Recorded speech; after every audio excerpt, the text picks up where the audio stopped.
It's almost too good for you. But you're hungry, right? It'd be embarrassing as your classmate if you started sneaking food from others or taking stuff home when no one's looking. Emily Smith placed a plate of sandwiches on my table, holding back laughter as she spoke. At the reunion, everyone else was being served a course meal, but only I had been given sandwiches. Can you even believe it? Emily's mocking words made the other classmates at the table chuckle. How far are they willing to go to make fun of me? I stood up, a sandwich in hand, and said to Emily, "Thanks for the sandwiches, but it's not fun hanging around people who lack basic decency and empathy, so I'm heading out." As I turned my back and headed for the exit, I heard Emily's mocking voice call out, "Don't worry about paying me for it."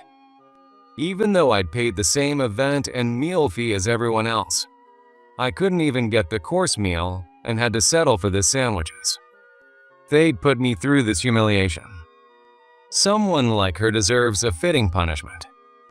Imagining the future where Emily might lose her cool, I left the venue. My name is Noah Davis. I'm in my 30s and the CEO of a company that manufactures and sells tiles both domestically and internationally. The title, CEO, might sound impressive, but the road to this point has been anything but smooth. The company was originally founded by my dad, but one day when I was still in elementary school, he vanished, leaving only me and my mom behind.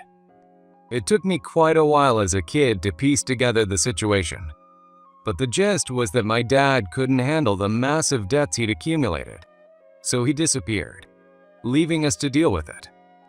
I later found out that even my mom hadn't realized how bad the company's financial situation was.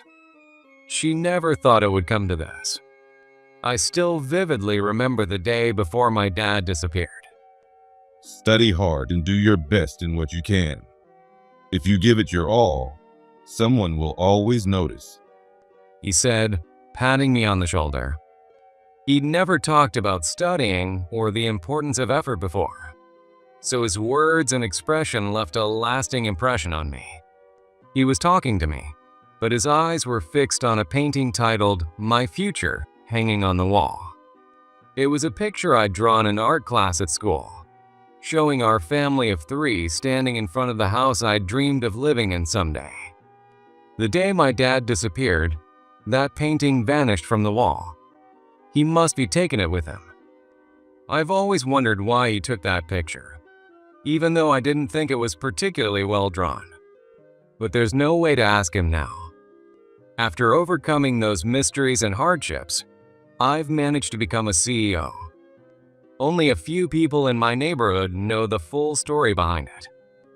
For those who know about my childhood, the honest reaction is probably something like, "It's amazing how you managed to rebuild everything."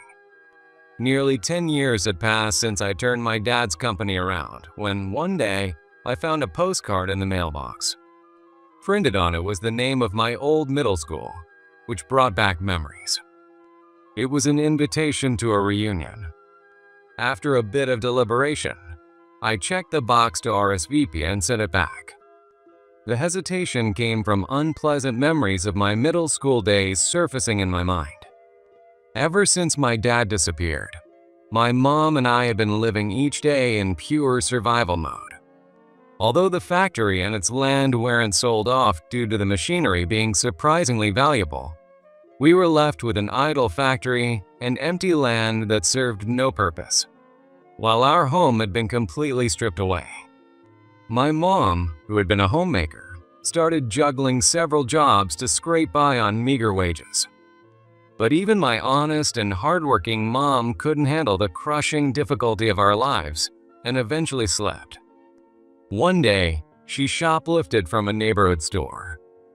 The news spread like wildfire, and soon I was labeled as the shoplifter's son by my classmates, who began giving me the cold shoulder. The worst offender was Emily Smith, who had always been admired for her good looks, intelligence, and popularity even back then. "Noah, your mom's a thief, right?" Some things went missing from the classroom recently, too. You didn't take them, right? No way. I didn't take anything. Okay. I just wanted to make sure. Emily put on an exaggeratedly worried expression, and the other classmates chimed in, jeering. It's gotta be Noah. As a school kid, those were some of the hardest moments of my life. But the only way to clear my name was to live honestly and prove my innocence through my actions. Then something happened that made things even worse for me. An eraser that had gone missing in the classroom turned up inside my bag. Hey, everyone, come here. Look what I found in Noah's bag. Emily's words caused a stir throughout the classroom. Of course, it drew attention since the eraser, a girl in our class had lost it, was discovered in my bag by none other than Emily. Adding to the drama, she called out in a tone of urgency, claiming she'd found the culprit, which only amplified the commotion. What's going on? Echoed throughout the room, but I had no idea myself. During the previous break, I'd seen Emily touching my bag, so I nervously mustered up the courage to ask her hesitantly. I swear I didn't take it. But earlier, I saw Emily touching my bag. There wasn't anything in it then, right? At my words, Emily muttered, "That's disgusting," and with tears welling in her eyes, turned to the rest of the class. Are you saying I planted it in your bag, Noah? Trying to pin your guilt on the person who found it. That's just low. With that, Emily let out a sob. Seeing her like that, some girls nearby rushed to her side and began comforting her. Obviously, he's the thief. We're on Emily's side. There was no doubt in my mind that Emily had touched my bag an hour earlier. I didn't want to believe it, but it seemed like the only explanation was that she'd planted the eraser in my bag. I couldn't understand why she'd do something like that, but no one in the class was willing to hear me out anymore. The boys in the class had already started hurling taunts at me. Emily, held by a classmate who said, "Let's go to the nurse's office," glanced back at me for a moment. Her eyes carried a triumphant smirk, and I didn't miss it. Because of this past, I hesitated about attending the reunion. The bad memories resurfaced, but surely everyone had grown up by now. I also wondered if Emily even remembered what had happened back then. I wasn't sure if I'd be able to talk about the past, but maybe now I could get along with everyone. With that hope in mind, I waited anxiously for the day of the reunion. Before I knew it, the reunion day arrived amidst my busy schedule. Wearing a tailored suit, I headed to the hotel where the reunion was being held. Several of my former classmates were already laughing and chatting with flushed faces, probably having had a few drinks before the event. Not having any friends I could truly call close, I aimlessly wandered around the venue. Then, I heard a familiar voice nearby, followed by my name being called. Oh, is that you, Noah? You look so different now. When I turned around, it was indeed Emily who had called me. She had been beautiful even back in school, but now her beauty had only become more refined. She was dressed in what appeared to be an expensive gown, paired with high-end accessories. What hadn't changed since our childhood was not just her striking appearance. Even today, a group of people surrounded her, vying for her attention. Do you remember Noah? Emily said to the classmates around her in a tone that almost sounded mocking, then continued. This guy once put someone's eraser in his own bag and tried to blame it on me. I wonder how he has the nerve to show up to the reunion. As Emily spoke, I could feel my body temperature drop sharply. So, she did remember what had happened back then. But whether she genuinely believed her own words or her memory had been altered by years of telling lies, she was still saying things I had no recollection of doing. I thought we'd be able to understand each other now that we were adults, but it seemed I was terribly mistaken. That's not true. I told you back then too. I really didn't do it. Emily snorted at my words and replied in a cold voice. Too late now. Even if you apologized, I wouldn't forgive you. By the way, what's with that outfit? She scanned me from head to toe and then burst into laughter as she continued. For someone who was so poor they couldn't even afford food, you're wearing quite the fancy suit. Even if you dress above your station, it's pathetic when the person inside is still useless. By the way, what do you do for a living?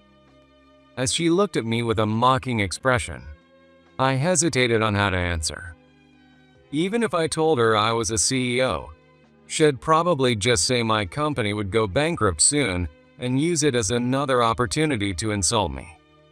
After some deliberation, I decided to keep it simple and said I worked at a company that makes and installs tiles. Emily's reaction was predictably condescending. Tiles, she said with a smirk, covering her mouth as she added. So, a subcontractor? Must be tough, but making things that people just step on really suits you. Keep making those nice, comfy tiles for us. By the way, my company's here. I'm in charge of a $30 million deal tomorrow. It's a lot of responsibility, you know. She said that proudly and handed me her business card. The card bore the name of a major real estate corporation. Did working for a publicly traded company make her think she was superior and justified in looking down on employees of subcontracting companies? We take pride in manufacturing and selling our products. Why should we have to endure being looked down on so much? Even if Emily still felt like a victim of the past, her words were far too much. I was about to leave the venue when she stopped me by saying, "Are you trying to run away?" I'm not running away. It's just that staying here with someone who refuses to listen to reason will only ruin both our moods. When I said that with conviction, Emily's face turned bright red with anger. Don't get cocky just because you're Noah. Fine, whatever. As one of the organizers of this reunion, it's my job to make sure even people like you have a good time. I don't know if you'll find anyone to talk to, but at least enjoy the food. With that, Emily walked off with her entourage in tow. Realizing the reunion wasn't going to be as enjoyable as it hoped, I let out an involuntary sigh. An announcement played, saying the toast would begin shortly along with the start of the course meal, so I settled into the seat with my name on it. When the toast was called, I took a sip of beer, and somehow, it lifted my spirits just a little. Apparently, the course meals here had a great reputation, with many couples celebrating anniversaries using this venue. Back in middle school, I hardly had any close friends to talk to. But with a drink in hand and some delicious food, I thought maybe I could get along with my table mates this time. As I waited for the food, imagining how things might go, my meal still didn't arrive. When the classmate sitting next to me started their second course, I realized something was definitely wrong. I called over a staff member and informed them that my course meal hadn't been served. The staff looked confused and simply said, "We received specific instructions from the organizer." Standing up to confirm with the reunion organizer, I found Emily standing right next to me. In her hand was a plate of sandwiches. Even sandwiches are too good for you. But you must be hungry. It'd be embarrassing as your classmate if you started sneaking bites from other people's food or taking stuff home when no one's looking. Emily placed the sandwiches on my table and said this while stifling her laughter. Her words made the classmates at the same table chuckle. How far does she plan to go in mocking me?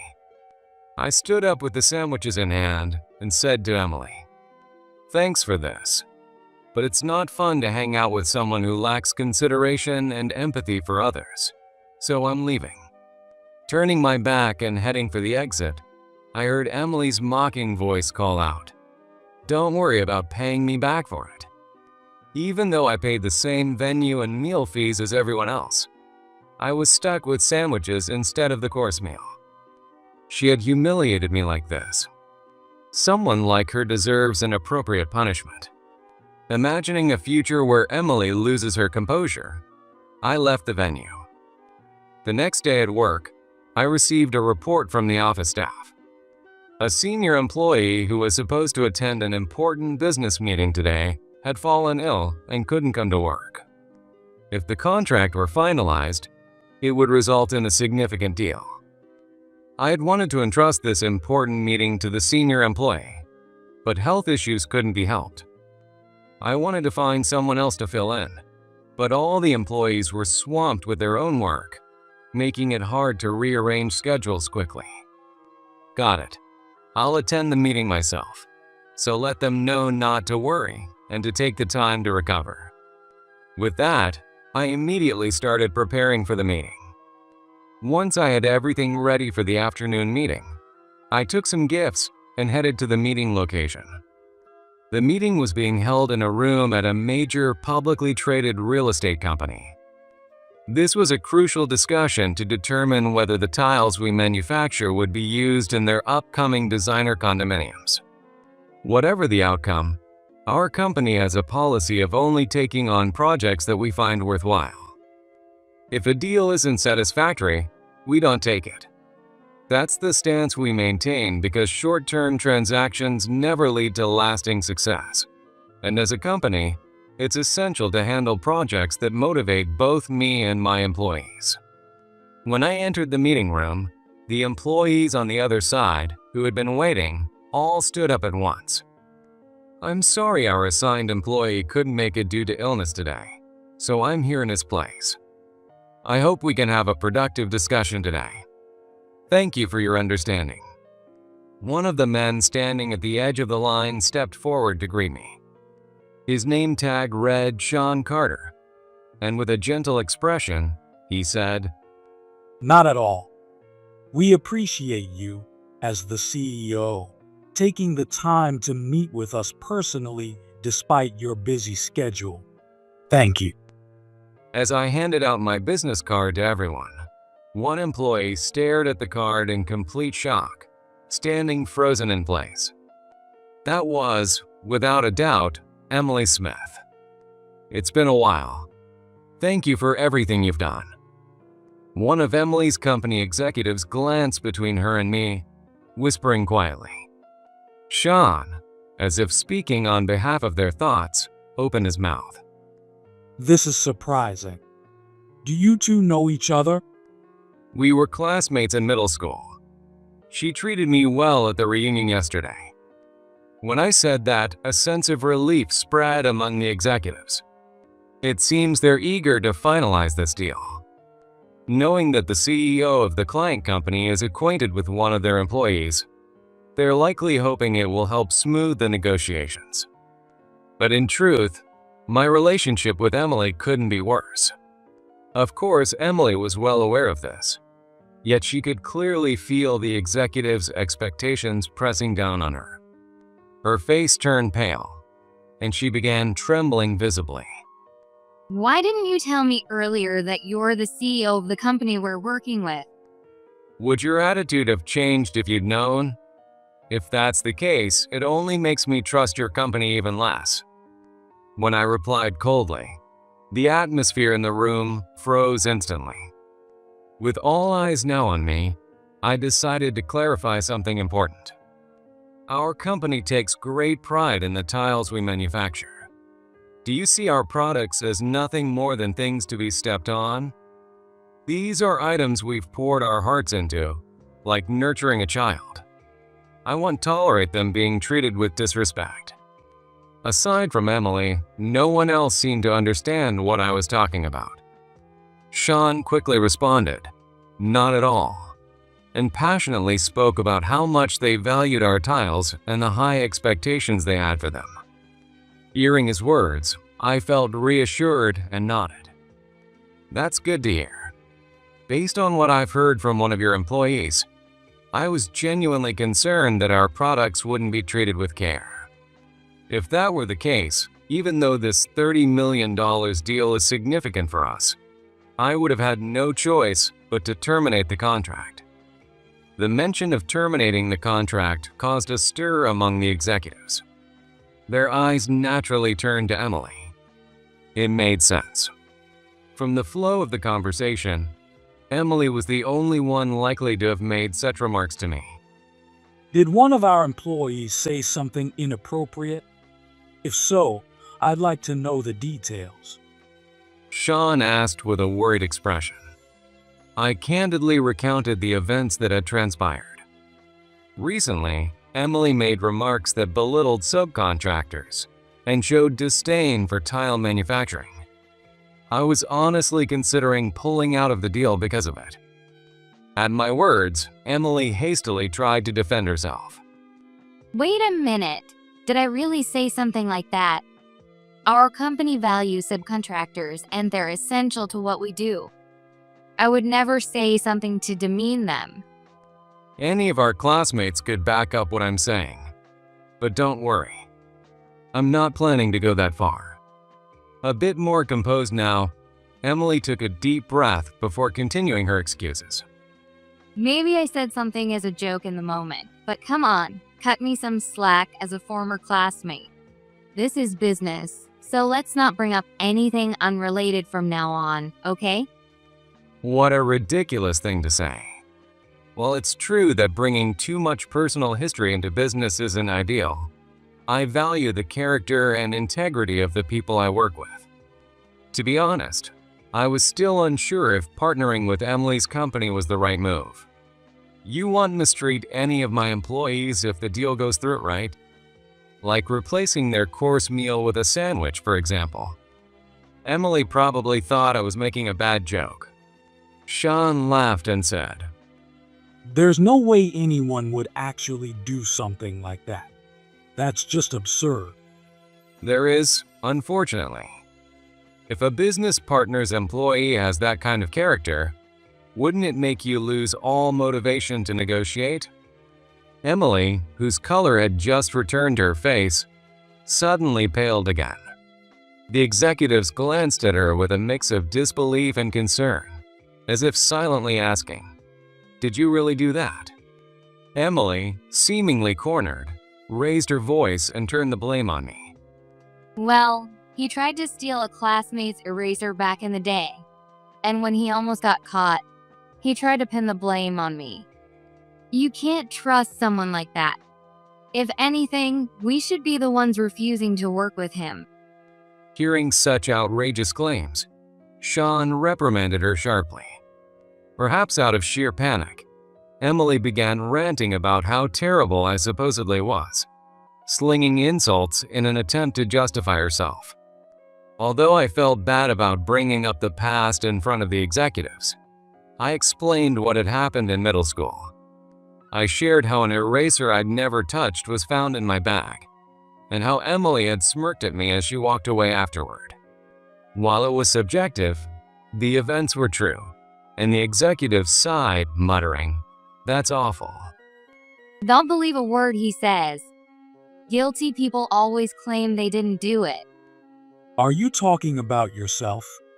Because we've already lost all trust in you. Sean said coldly, adding, We will not consider working with any company other than his. Why? Emily looked unconvinced, but Sean, exasperated, explained the situation. It turned out that the tiles for the planned designer condominium heavily relied on my company's patented technology. The tiles, which would be used in the hallways and bathrooms, weren't just stylish, but also offered unique functionality that no other company could replicate. Given that the concept was central to the project, partnering with my company was non-negotiable. Unaware of this, Emily had been boasting about not needing to work with us. How little she seemed to understand her own company's operations. It was likely her looks had carried her through life so far. But such ignorance about her job was concerning, to say the least. Sensing my unease, Sean announced that Emily would be removed from the project. Why? I don't understand why I'm being taken off this. I can negotiate a better deal with him. The executives looked to me for my opinion, but I firmly shook my head. I have no intention of negotiating with her. If she remains on this project, I'll have to decline the deal entirely. When I said this decisively, Emily slumped in defeat and said nothing further. In the end, my company and Emily's employer successfully signed the $30 million contract. As Sean had promised, Emily was no longer involved during the follow-up discussions. Without her presence, I was able to negotiate calmly, and the highly sought-after designer condominium was nearing completion. It was a high-priced property in a prime location, but the high demand from buyers meant it was an attractive place to live. Emily must regret missing out on being part of such a significant project, but with her attitude towards subcontractors, it's only a matter of time before her flaws would have been exposed. The real estate company's decision to remove her was undoubtedly the right call. A few months later, I learned something even more shocking. I had assumed Emily's removal was to smooth over relations with me and ensure the negotiations went well. But it turned out there was another reason. It seems there had been a series of thefts in Emily's office, and the culprit was none other than Emily herself. Come to think of it, items frequently went missing in my class when we were kids, and Emily and I had always been in the same class. Perhaps she had a tendency to steal all along. Now that she's reportedly resigned, I hope she has found a new job and learned to stop looking down on subcontractors or taking what doesn't belong to her. Several years have passed since then. Our company's performance has been steadily climbing, and we're now handling more projects than we can accommodate with our current capacity. We're even considering investing in new equipment to meet the growing demand for our products. By working earnestly, many companies have not only recognized our technical expertise, but also resonated with our passion, choosing to partner with us. In business, the mindset and values you bring to your work are undoubtedly crucial factors. One day, as I was left alone in the workshop outside the office, reflecting on this, I was startled by an unexpected visitor. The person who appeared was none other than my dad, who had disappeared years ago. "Where have you been all this time? We were so worried about you."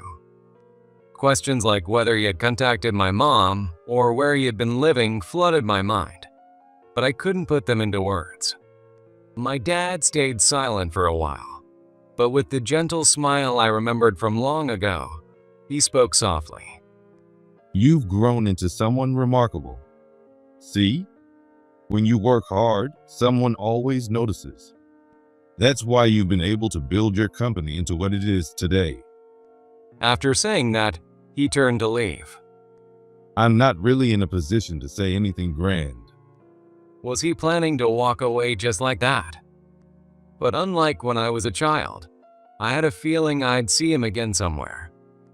Instead of chasing after him as he headed for the exit, I called out to his back. "Come visit again. Next time, take your time and teach me about running a business. Neither Mom nor I hold any grudges against you."